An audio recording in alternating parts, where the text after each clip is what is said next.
Ghost Ships of the Great Lakes by Dwight Boyer. Chapter 3 Hard Times for the Benjamin Noble. The spring of 1914 was notable for its economic problems. Hundreds of thousands of men were out of work, soup kitchens were doing a rushing business, organized labor was bitter. Down in Massillon, Ohio, General Jacob S. Coxley was planning to lead his second great march of the unemployed on Washington. The ills that had plagued the nation's industries for many months were soon reflected in the fleets of ships that transported the basic ingredients of steel, iron ore, coal, and limestone, to the blast furnaces of all the lower lakes ports. Despite an exceptionally mild winter that left the upper lakes practically ice-free, many owners did not plan to fit out their vessels until mid-May, some not at all. A few managers ordered their ships out early, hoping for an improvement in economic conditions, but meanwhile comforted because they could lay them up any time after their modest tonnage commitments had been met. In April, usually a busy fitting out period, long ships still lay tethered to their docks all along the lakes, silent reminders of the evil days that had fallen upon the country. An exception was the steamer Benjamin Noble. Almost new, only 5 years from the ways of the Detroit Shipbuilding Company, she opened the shipping season at Kono, Ohio, by steaming into the harbor on April 16th, the same day Coxey's army of unemployed started out for Washington. Built in 1909, she was the only vessel of the Capital Transportation Company of Detroit, Michigan, of which J.A. Frankham was president and manager.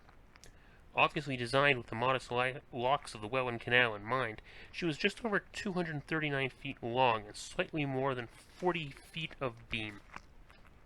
Her triple expansion engine of an indicated 800 horsepower and her 12-foot propeller combined to give her a modest 11 miles an hour speed when loaded. Like many canalers, she had big hatches to make her handy to work, considering that she was likely to load a great variety of cargoes during her life.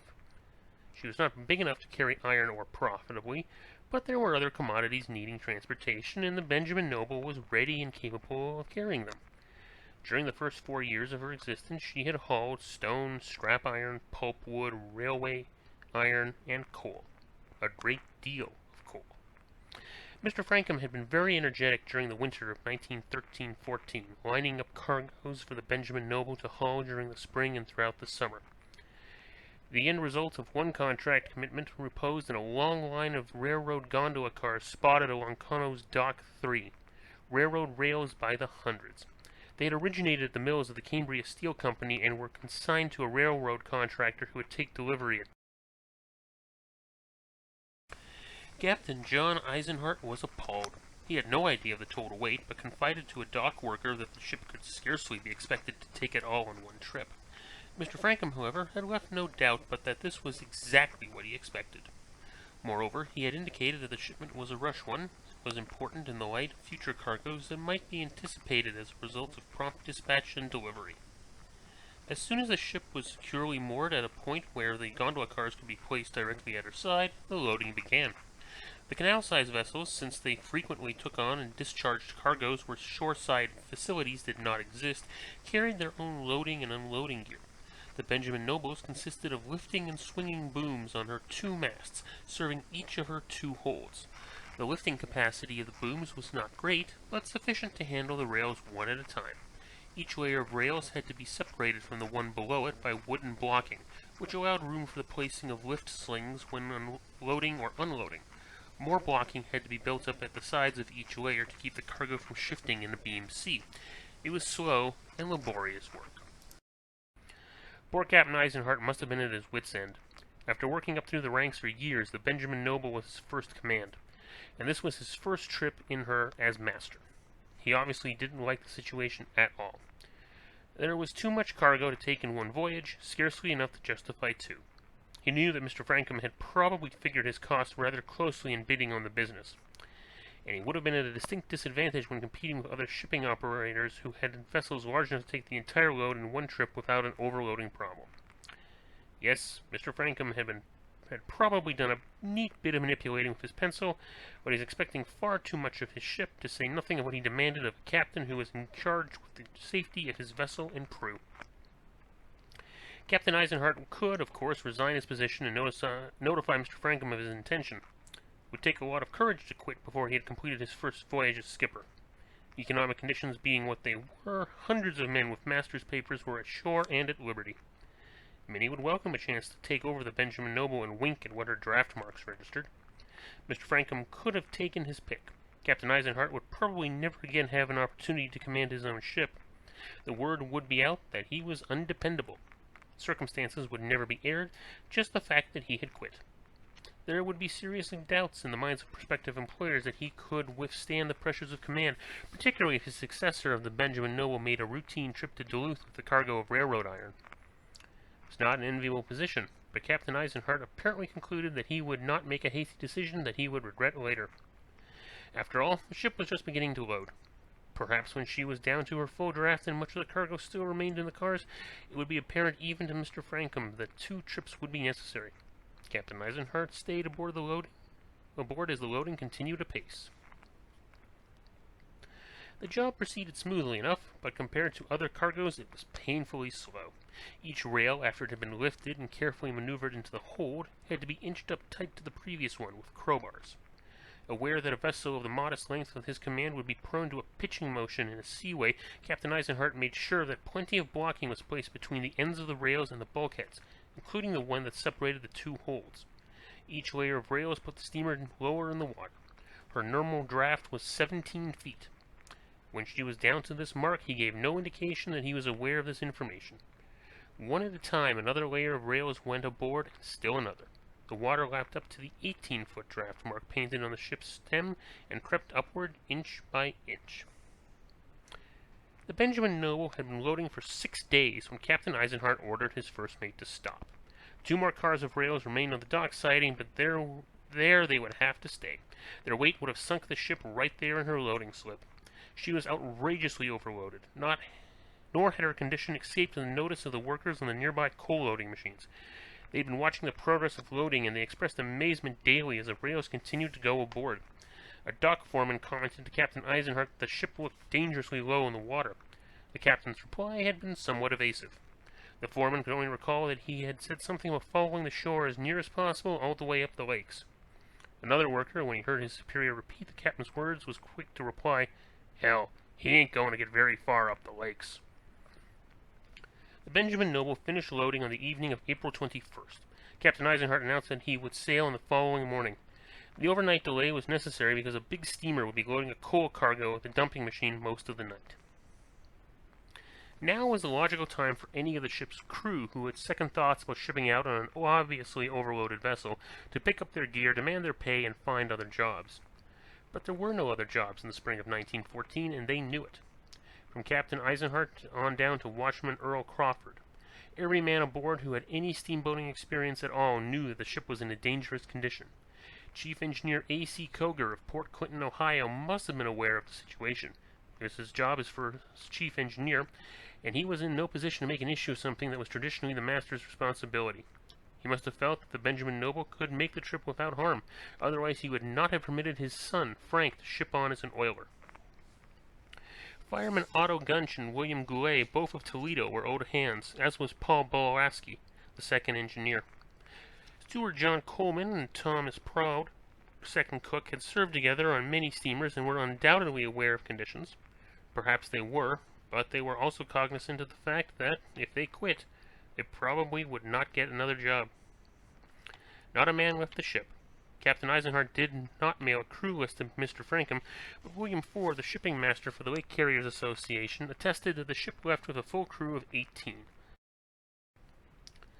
Deeply elated as she was, the Benjamin Noble would not have been able to maintain her normal loaded speed of 11 miles per hour.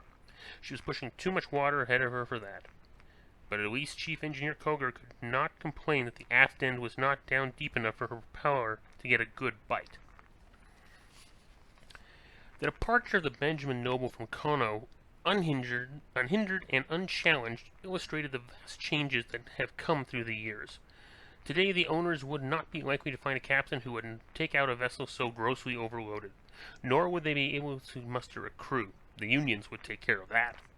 But in the event that they did, the United States Coast Guard would arrest the ship, preventing it from leaving port. The Coast Guard, however, did not come to the Great Lakes until 1915, when it took over the old U.S. Life-Saving Service, a year too late to help the Benjamin Noble. Even the lifesavers could have been helpless to stop her.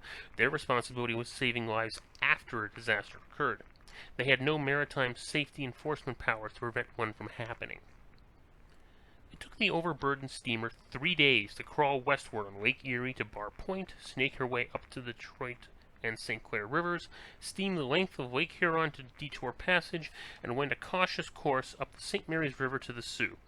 The fact that she got that far was probably due to the unusually mild weather on Lake Huron. The Benjamin Noble walked to the Sioux on Saturday evening, April 25th, following the steamers Rosemount and Scottish Hero. At the time, the Yosemite was entering an adjoining lock. The Rufus P. Rainey had to wait until the other vessels cleared the lock gates before entering at 8 o'clock.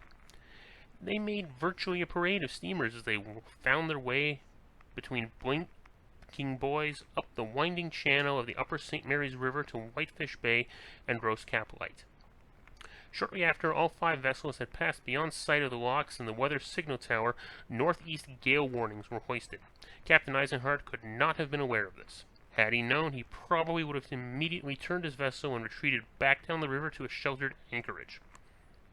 As it was, he continued, blissfully unaware of the monstrous weather front then developing behind him. For the balance of the night, a wet, drippy fog held over most of Lake Superior, inspiring anxious moments and a great deal of hooting of fog signals near Whitefish Bay, where the upbound and downbound courses converge. The wind picked up on the morning of the 26th and blew fresh all day, dispersing the fog. Later it began to rain, quietly at first, and then in lashing sheets. Through the night, the rain changed to sleet, with intermittent flurries of snow. Captain Eisenhart, since he had no choice now, proceeded on his course to Duluth.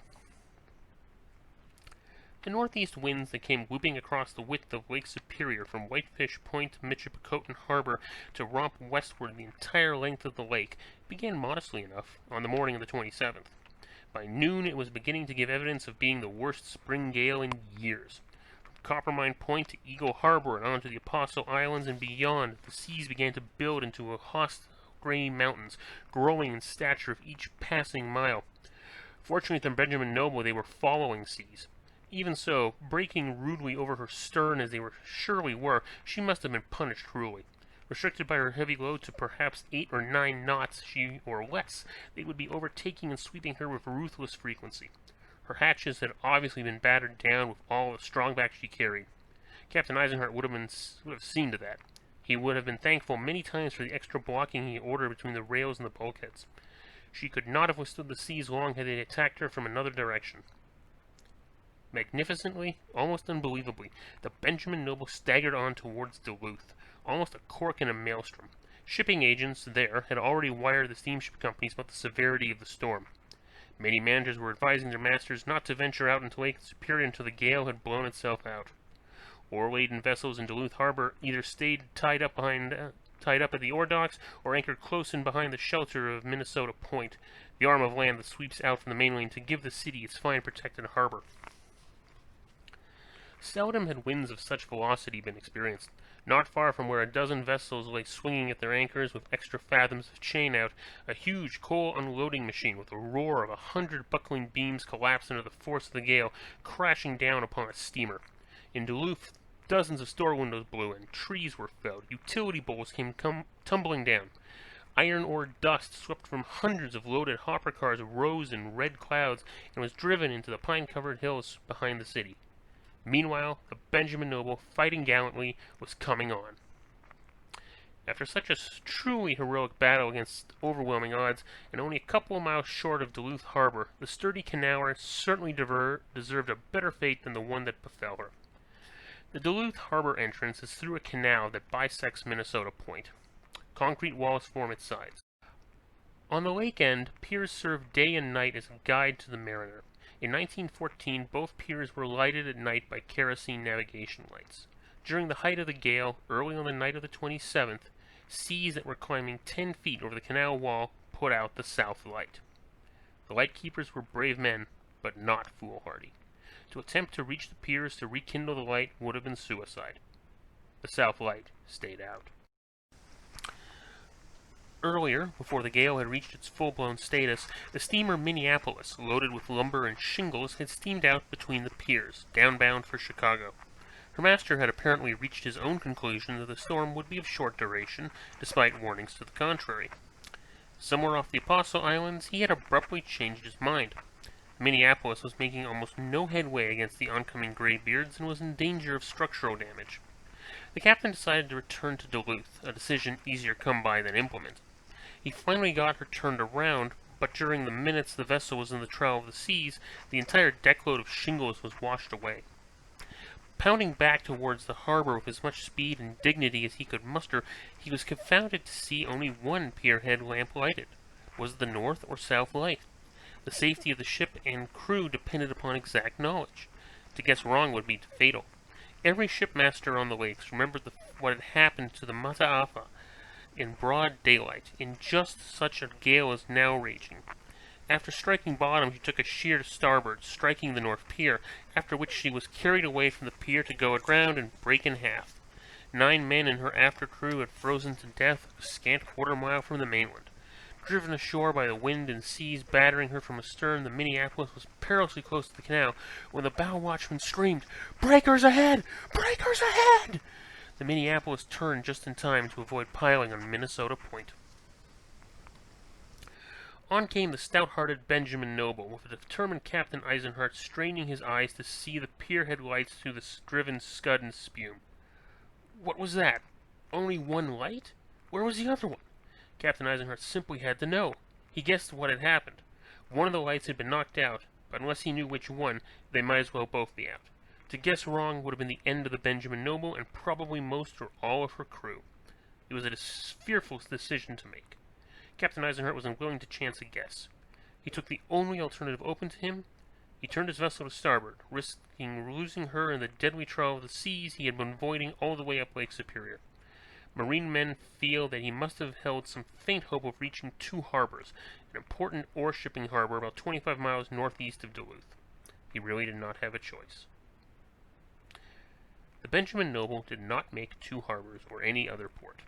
Sometime during the night, in the beam seas she would have encountered on her new course, she finally succumbed. Grossly overloaded as she was, rolling heavily in those merciless seas, that deadly cargo must have shifted violently. Under those circumstances, the end must have come quickly. Very quickly. There was no time to cry out an alarm, to get the crew topsides, or even time for them to don life preservers.